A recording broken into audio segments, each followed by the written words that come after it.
पश्चिम बंगाल की मंत्री औश्यामपुकुर विधानसभा सीट से टीएमसी उम्मीदवार शशि पांजा कहती हैं, यहाँ बहुत बड़ी चूक हुई है।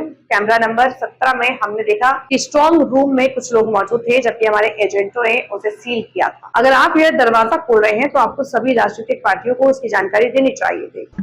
On the cameras, on camera number 17, we noticed that there were certain people inside these strong rooms which were actually sealed by our agents. They're all in one room, and then obviously there is a door to the room.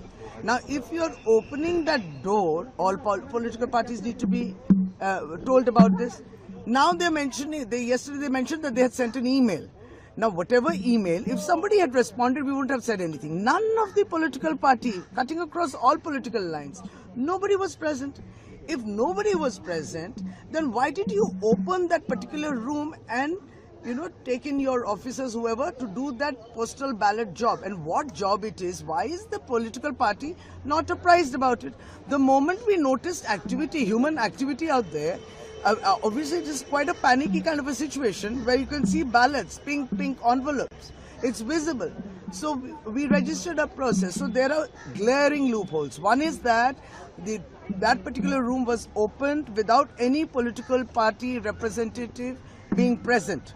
Secondly, we are not apprised that this kind of a activity of postal ballots, etc., will take place. Now, if postal ballots are also being aggregated or, settled into different districts because they have to go to the districts for counting, why was no political representative present for that? I mean, how can that be? A political representative has to be present when that disaggregation is being done. So what's wrong? Now, yesterday they were saying, yes, there has been a gap. Unofficially, they have told us that, yes, there is a gap and miscommunication.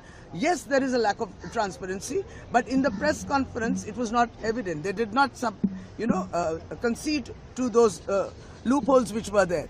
So this is the situation. And then, after that, look at the way the entire block, it's chock-a-block. It's like a fortress. There is an area where you don't need any permissible card, nothing, to reach to see those cameras, the very cameras which our political workers saw and then flagged these serious concern. Now, since yesterday, it's 12 hours, nobody could access that. If we couldn't access it, so how do we then understand that?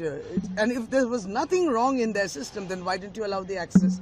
Now we are being told, again a new rule, that cards will be issued so that you can be admitted till up to the cameras. Again a new rule. So we are now going for